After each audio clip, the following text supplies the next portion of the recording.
To hear bad news about other teams and not necessarily Titans or the Vols. Well, bad news can be good for business sometimes, too. Yeah. I mean, I was on the radio in Knoxville during that 2017 coaching search. That was nothing but bad news. Oh, yeah. But I bet y'all's ratings were the highest in the history of ratings. Lines loaded from start to finish every hour of every day. Why people love to hear bad news?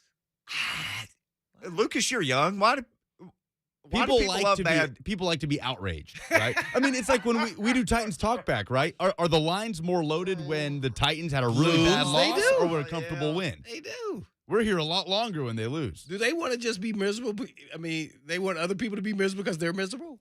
I think when people are upset, they want to vent about it, right? They want to. When they win, they're happy. They can go on about their day and enjoy the win. But when they lose, they're pissed off and they want to tell someone about it, and they tell you about it. Oh my, man, I wonder if I should take that same approach. Just come up with some bad news. You and me are too. You and me are too happy. You and me are too happy. One time I got a tweet from somebody, and the guy said, "You can't be this happy. This isn't real. Stop being so happy." I was told by that. Somebody told me that on social media. That's been a while ago. You can't be this happy. This can't be real. Stop it. Stop being this happy. Person's probably not very happy. Yeah, that person's not happy. Yeah. Hey, man. Well, you try to enjoy life. We only get one shot at it, right? One shot. And, I mean, it can close down. It can close up shop any day. And here's the thing. Look, the three people, I can see two people. I can see Blaine and I can see Lucas. Who's the third person? Well, me. Oh, I thought I'm you were the talking third about person. that Coach Mack. Bobblehead. Giant, like the life-size bobblehead. Giant poster. Yeah. Here's the thing. For 2 hours a day, which is the window that we get on the station, our deal is this. We want you to come here and forget your problems. Yeah. We want this to be a break for you. Like you turn on the news or you turn on anything in the world, you can get plenty of stuff. And as Lucas pointed out, there's lots of people who like to be outraged. Oh. We're not trying to outrage. We're trying to give people a place to go. And I would imagine if you listen to every show on this station, everybody's trying to be entertaining, give you a place to go and just kind of park your mind for a few hours. I mean, we made that decision from the beginning. Let's just go in there and have a good time. That's the first thing you said when we started. Hey, man. We worked together before. We both like to have fun. Let's just have fun because if we have fun, everybody will have fun. And that's pretty good advice. Mm-hmm. Yeah. You just made me think of an idea, though. This is counterintuitive of what you're saying.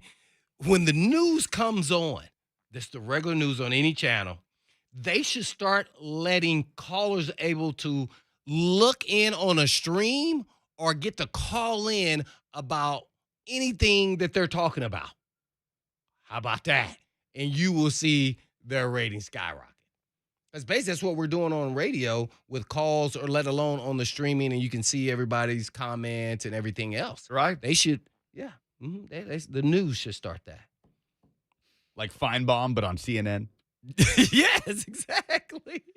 There's a little bit of that on like the News Channel 5 Plus type show. You think that'll work? Stuff like that. I think it'll work. You think it'll work? Okay.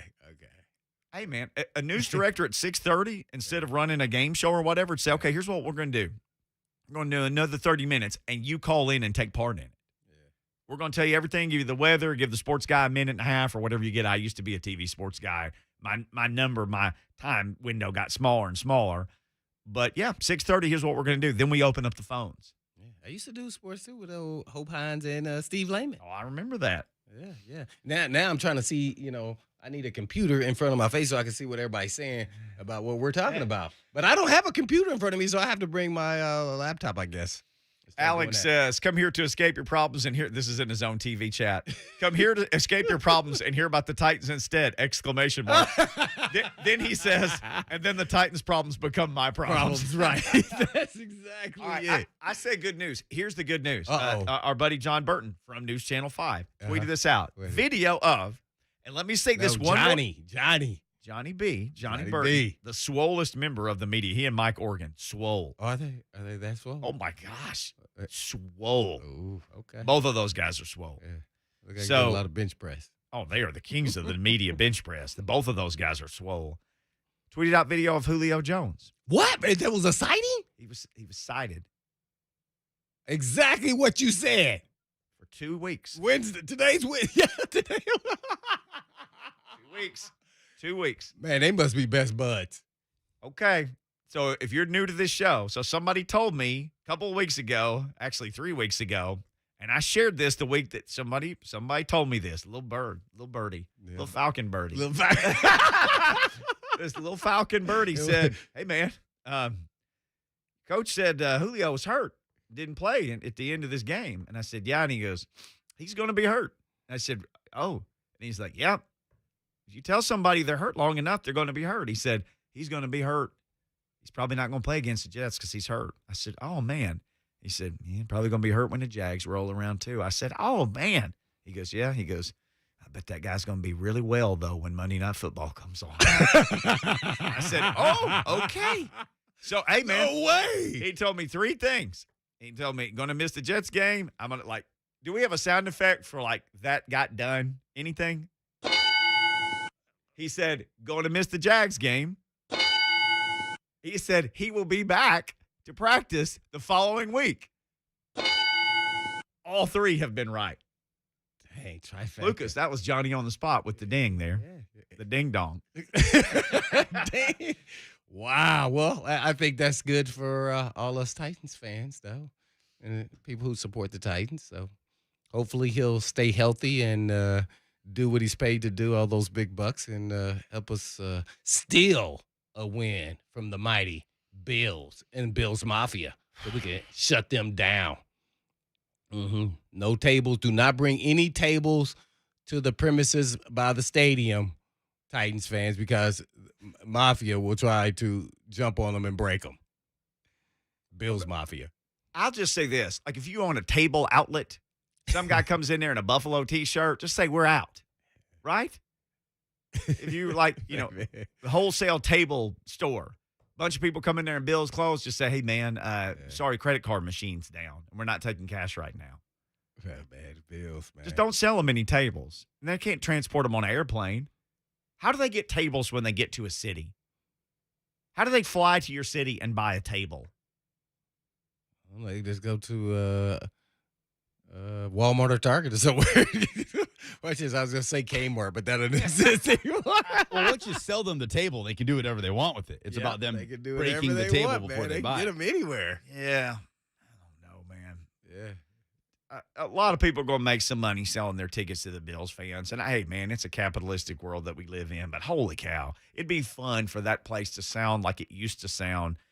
Or, there may be a handful of other teams' fans because that's just inevitable. But there wasn't a whole lot of fans in there once upon a time. Of the other team's fans, it'd be real loud. Oh, no, I think the Titans fans going to show up. It's Monday night. Oh, yeah. This is a big one. The perception of the Titans could drastically flip right upside down.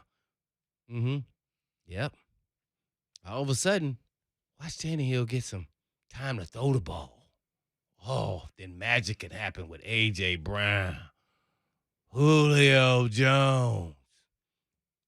You have been on this, though, for a couple of weeks now. Just anytime the Bills came up, you have been very quick to point out it's like 8, 9 guys on that defensive line, and they all want to kill you. They're not even blitzing. They didn't blitz Kansas City. And that's the kryptonite for Kansas City that you said before the Super Bowl last year. You said Bucs are going to win. Kansas City can't block them. Too good. They won't have to blitz. They will get them with 4 people. Yeah. And oh my gosh, did they get him with 4 people? And that was the recipe to take the Chiefs down if you're an AFC team. You just saw it. But that's what I was saying going into the game. That's the way to build. And that's actually what the Titans are actually trying to do. Just Dupree is not healthy yet. Yeah. So if you had him with the play of Landry, the way he's been playing, you go, uh-oh. You may not have an 8-man rotation, but you at least have a front four that can really get after. Well, I want to weigh in on any of this stuff. We have Jordan Dajani. He's coming up today in the second hour of the show at 2:20. Whole first hour is open phones, whatever you want to talk about. By the way, Lonzo just said us in the Zone TV chat, "Mickey, are you sure your buddy isn't Julio Jones?" He's right too much. I didn't know you knew Julio like that, man. You got Julio's number. Can you give it to me? But, pass it along. Pass it along. I got to ask you for a loan. Got it from Shannon Sharp. Just saying, man. There's a little Falcon birdie flying around. It sometimes likes to talk. Man. Little old me. Sharp. We'll get you updated or some Brett Kern news or some Ty Sambrilo news. And then a player that a bunch of people liked here before, who's a local guy, Milan, Tennessee. Yeah. Avery Williamson is back. So we'll get into that. Also, phone line's open. Mark Spain Real Estate Hotline. You want to talk Titans? We will do that as well. Hear from Mike Vrabel. Next, I know Lucas has got some of his stuff. We'll do all that coming up. It's Blaine and Mickey. It's 104.5 The Zone. It's hump day. The last year has brought radio back into your home. All you have to do is say, Alexa, play 104.5 The Zone.